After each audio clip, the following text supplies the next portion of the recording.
নমস্কার, নিউজ 18 বাংলা আপনাদের সকলকে স্বাগত। শুরু করছি আমার বাংলা। প্রথমেই চোখ রাখবো রামুয়া খুনের খবরে, কারণ রামুয়া খুনে যে পিস্তল ব্যবহৃত হয়েছিল, যে পিস্তলটি আদতে রামুয়ারই, সেই পিস্তলটি উদ্ধার হয়েছে। দুষ্কৃতীদের পিস্তলটি দেয় রামুয়া স্ত্রী এবং ছেলে। খুনের 3 দিন আগে পিস্তলটি কিনেছিল রামুয়া। বিস্তারিত তথ্য দেবেন এ ব্যাপারে অরুণ ঘোষ আমাদের সঙ্গে টেলিফোনে রয়েছেন। অরুণ, এই যে রামুয়া খুনে যে ব্যবহৃত পিস্তল, সেটি পুলিশ উদ্ধার করলো, কিভাবে উদ্ধার হলো একটু বিস্তারিত জানতে চাইবো। হ্যাঁ দেখো, রামুয়া খুনের পর কিন্তু এই পিস্তলটি ছিল রামুয়ারই।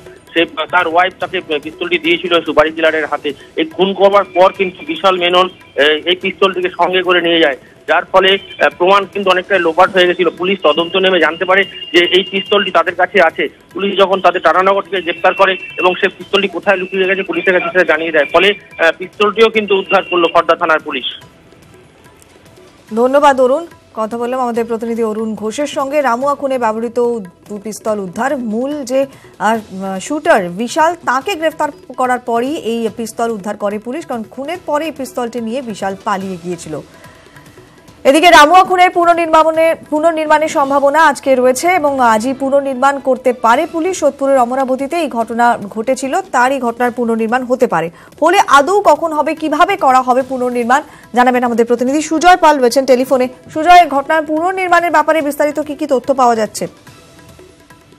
দেখো, রামুয়া খুনের ঘটনায় ইতিমধ্যেই 6 জনকে গ্রেপ্তার করা হয়েছে। তাদের মধ্যে 3 জন ছিল শুটার এবং বাকি 3 জন মূল চক্রী, অর্থাৎ রামুয়ার স্ত্রী, ছেলে এবং স্ত্রীর প্রেমিক। এরা মিলে এই ঘটনাটি ঘটায়। এবার এই কজনই এই মুহূর্তে পুলিশের হেফাজতে রয়েছে। যেটা আমরা খড়দা থানা সূত্রে জানতে পারছি, আজকেই সোদপুরের অমরাবতী পাটতে যে তাদের ফ্ল্যাট রয়েছে, যে ফ্ল্যাটে রামুয়াকে গুলি করে খুন করা হয়, সেখানে এই 6 জনকে নিয়ে যাওয়া হবে। কারণ যে সময় ঘটনাটি ঘটে সেই সময় এদের মধ্যে প্রায় প্রত্যেকেই সেখানে উপস্থিত ছিল।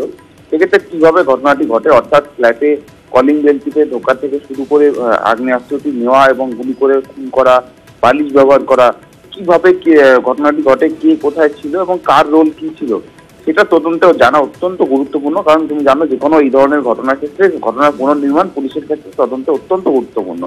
তাই সেজন্যই আজকে সেখানে তাদেরকে নিয়ে যাওয়া হতে পারে এবং যেটা খড়দা থানার ক্ষেত্রে জানতে পারছি, আজকে দুপুরের দিকেই হয়তো এই 6 অভিযুক্তকে সেখানে নিয়ে গিয়ে ঘটনার পুনর্নির্মাণ করে বিষয়টি জানতে চাইছে পুলিশ। ধন্যবাদ সুজয়। আর এখনো পর্যন্ত পুলিশ যেমনটা মনে করছে যে এই সৎ মা এবং তার ছেলে, এই দুজনের বিদ্বেষেরই বলি হয়েছে রামুয়া, এবং দ্বিতীয় পক্ষের স্ত্রীর বিবাহ বহির্ভূত সম্পর্ক নিয়ে নিজেদের মধ্যে একটা টানাপোড়েন ছিল। সেই টানাপোড়েন একটা বড় ফ্যাক্টর। অন্যদিকে বাবার দাগি আসামি পরিচয় ছেলেরও পছন্দ ছিল না, তাই রামুয়াকে খুনের ছক কষা হয়েছে, এমনটাই পুলিশ প্রাথমিকভাবে অনুমান করছে। আর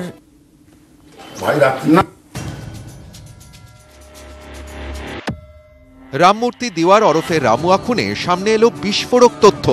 তাকে খুনের ছক কষেছিল তার স্ত্রী কাজল ও ছেলে সমীর। কিন্তু কেন?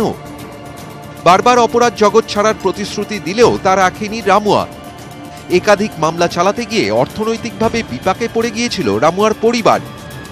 সম্পত্তি ও গয়না বিক্রি ছাড়াও 25 লক্ষ টাকা ঋণও ছিল। বিমা এজেন্ট কার্তিকের সঙ্গে সম্পর্ক তৈরি হয় রামুয়া স্ত্রী কাজলের। তা জানতে পেরে কাজলের উপর শারীরিক ও মানসিক অত্যাচার চালাতো রামুয়া। এমনকি জেল থেকে কার্তিককে হুমকিও দেয় রামুয়া। রামুয়ার থেকে মুক্তি পেয়ে নতুন জীবন শুরু করাই লক্ষ্য ছিল কাজলের। অন্যদিকে বাবার পরিচয় নিয়ে বেঁচে থাকার ইচ্ছা ছিল না ছেলে সমীরেরও। সমীর ম্যানেজমেন্টের ছাত্র হলেও তাকে অপরাধ জগতে আনতে চাইত রামুয়া। বারবার সমীরের হাতে আগ্নেয়াস্ত্র তুলে দেয় রামুয়া। এরপরই বন্ধু শ্যামসুন্দরের সঙ্গে বাবাকে সরানোর ছক কষে সমীর। রামুয়াকে খুনের টাকার যোগান দিয়েছিল কার্তিক যাদব। মোট 4 লক্ষ টাকায় সুপারি দেওয়া হয়। হাওড়া স্টেশনে কার্তিকের উপস্থিতিতে 1 লক্ষ টাকা আগাম দেওয়া হয়। গত 13ই জানুয়ারি বিমানে রাজ্যে আসে শুটার বিশাল মেনন। তারা সোদপুরে পৌঁছে সমীরকে মিসড কল করে। দুষ্কৃতীরা আবাসনে ঢুকে কলিং বেল বাজায়। সংকেত পেয়ে দরজা খুলে দেয় কাজল। এরপর বিশালের হাতে রামুয়ার নতুন আগ্নেয়াস্ত্র তুলে দেয় কাজল। রামুয়াকে ঘুমোতে দেখে মুখে বালিশ চাপা দিয়ে পয়েন্ট ব্ল্যাঙ্ক রেঞ্জ থেকে গুলি করে বিশাল। ফলে কেউ গুলির শব্দও পায়নি। বিষয়টি দুর্ঘটনা হিসেবে দেখাতে গুলির খোল ও পিস্তল নিয়ে চলে যায় বিশাল, কিন্তু শেষ রক্ষা হলো না। অপরাধী বাবার পরিচয় ঝেড়ে ফেলে নিজের সুন্দর ভবিষ্যৎ গড়তে চেয়েছিল ছেলে সমীর। অন্যদিকে স্ত্রী চেয়েছিল জীবন বীমা এজেন্ট কার্তিকের সঙ্গে নতুন করে জীবন শুরু করতে। তাই দুজনে মিলে মিলিতভাবে পরিকল্পনা করেই রামুয়াকে সরিয়ে ফেলে। ক্যামেরায় মানুষ সিংয়ের সঙ্গে সুজয় পাল ও অরুণ ঘোষ, নিউজ 18 বাংলা, ব্যারাকপুর।